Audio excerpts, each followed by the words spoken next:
আসসালামু আলাইকুম প্রিয় দর্শক, আজকের ভিডিওটা খুবই গুরুত্বপূর্ণ হতে যাচ্ছে। দীর্ঘ 16 বছর যে ভিডিওটি শেখ হাসিনা প্রকাশ করতে দেয়নি, এবার সেটি প্রকাশ করে দিলেন জিল্লুর রহমান স্যার। চলুন সরাসরি ভিডিওতে। যদি আমাদের ভিডিওটি ভালো লাগে প্লিজ একটি সাবস্ক্রাইব করে আমাদের পাশেই থাকবেন। ভালো থাকবেন। চলুন সরাসরি ভিডিওতে। সাংবাদিকতা মহান পেশা, কিন্তু বিষয়টা অনেক ভীতিকর একটা পেশা।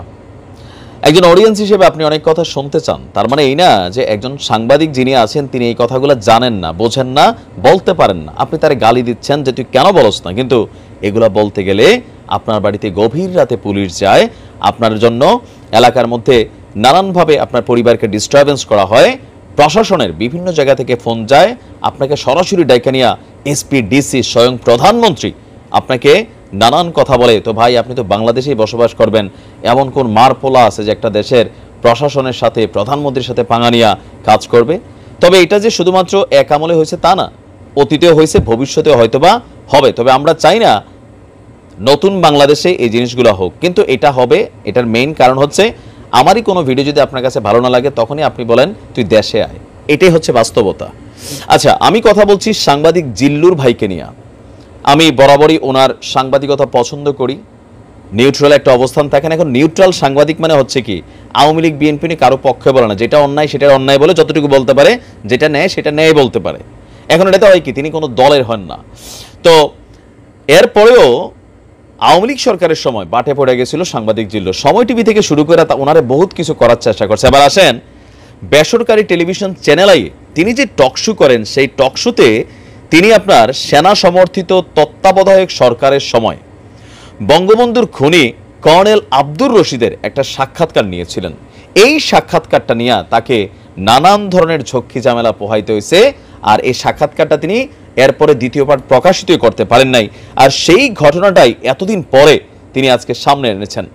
তিনি বলছেন যে এমন এক সময়ে তিনি এই সাক্ষাৎকার নেন যখন জরুরি অবস্থা জারির পর রাজনৈতিক দলগুলোর সব ধরনের কর্মকাণ্ড অনির্দিষ্টকালের জন্য স্থগিত করা হয়েছিল। শুরু হয়েছিল রাজনৈতিক নেতাদের ধরপাকড়, দুর্নীতির অভিযোগ সহ বিভিন্ন অভিযোগে দায়ের করা মামলায় প্রধান দুই রাজনৈতিক দলের শীর্ষ নেতাদের অনেকেই গ্রেপ্তার হয়েছিল। আওয়ামী লীগ সভাপতি শেখ হাসিনা সহ দেশের শীর্ষ রাজনীতিবিদ, ছাত্র, শিক্ষক, ব্যবসায়ী অনেকেই জেলে ছিল। জিল্লুর রহমানের নেওয়া ওই সাক্ষাৎকারের পরের পর্বগুলো আর প্রকাশ করতে দেওয়া হয়নি। এমনকি যেই পর্বটি প্রকাশ করা হয়েছিল তাও আর দ্বিতীয়বার প্রদর্শন করতে দেওয়া হয়নি। এবার সেই বিষয়ে তিনি বলছেন, তৃতীয় মাত্রার 5টি পর্ব কেন প্রচার করতে দেয়নি সরকার? এছাড়া তাকে বহুবার সাক্ষাৎকারটি গ্রহণের অপরাধে হুমকি দেওয়া হয়েছে।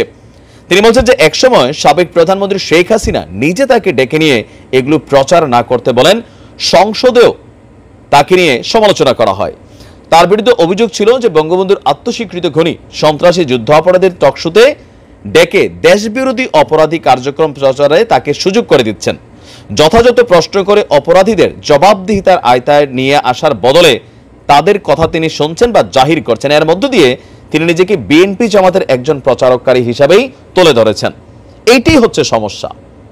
এই জিনিসগুলোর কারণেই বাংলাদেশের রাজনৈতিক দলগুলোকে মানুষ ঘৃণা করে, আর ধরেন পতন হয়, যখন হয় একদম বাজেভাবে পতন হয়। একজন সাংবাদিকের কোনো দল থাকতে পারে না, যদিও থাকে তার কথাবার্তার মধ্যে আসতে পারে না। তো এখন আজকে যদি বিএনপি ক্ষমতায় যাওয়ার পরে এই আওয়ামী লীগের কোনো নেতারে ডাক না দেয়, এটার জন্য কোনো টেলিভিশনের বন্ধ করে দেয়, কেন ডাকলো আওয়ামী লীগ, এখন কেমন লাগবে আওয়ামী লীগের? আমরা যখন এই কথাগুলো বলছি, আমি জিল্লুবের পক্ষে 3টা ভিডিও বানাইছি, যারা আমার ভিডিও দেখেন, এগুলোর জন্য আমারও একটু ঝামেলা পোহাইতে হয়েছে। আমার কাছে মনে হয়েছে আমি একটা দল করতে পারি, কিন্তু যখন আমি as a content creator, mini সাংবাদিক, আর তারা তো বড় সাংবাদিক, আমরা যখন কথা বলি ন্যায়টারে ন্যায়, অন্যায়টারে অন্যায়, যতটুকু ঘুরাইয়া পেঁচাইয়া সোজা ডাইনে বামে বলতে পারি সেটা বলা উচিত। এরে ডাকলে তুমি জামাত বিএনপি, হেরে ডাকলে তুমি আওয়ামী লীগ। ভাই, এই লোকটার তো প্রফেশনই এটা, প্রত্যেককে প্ল্যাটফর্ম দিতে হবে। এটা তো রাজতন্ত্র না যে একটা পরিবার বা একটা দল আজীবন দলের সামনে থেকে যাবে। তার বক্তব্য অপ্রকাশিত সাক্ষাৎকারগুলোতে বেশ কিছু ইতিহাস রয়েছে যা সবার জানা প্রয়োজন। এ নিয়ে তিনি আপনার সাংবাদিকদেরকে নিজের জায়গা থেকে মানে জাতির সামনে বিষয়টাকে তিনি প্রকাশ করেছেন। আর এইটার মানে রূপরেখাটা সর্বশেষে আমিও কিছুটা বুঝতে পারছি, কারণ জিল্লুর রহমানকে নিয়ে টেলিভিশনগুলো যে ধরনের বক্তব্য দিত, অনেক আওয়ামী লীগের নেতাকর্মীরা বক্তব্য দিত, মানে এটা নানান ঝক্কি ঝামেলায় পড়ছিল। তারপরও তার হোল্ডিং হ্যান্ডটা অনেক শক্ত। আমেরিকা থেকে বিভিন্ন জায়গায় তার সাথে ভালো সম্পর্ক থাকার কারণে তিনি হয়তো এরকম বড় ঝামেলায় পড়েন নাই। তবে কত বড় ভুল আওয়ামী লীগ করছে এখন এটা বুঝতে পারবে আস্তে আস্তে। গণমাধ্যমকে কখনো দলীয়করণ করতে নাই, তাহলে এই ফান্দের গলা আপনার হাতে আটকাবে। এটাই বাস্তব। ভালো থাকুন। প্রিয় দর্শক, আপনাদের গুরুত্বপূর্ণ মতামত জানাবেন আমাদের কমেন্ট বক্সে। প্রত্যেকে ভালো থাকবেন। আল্লাহ হাফেজ।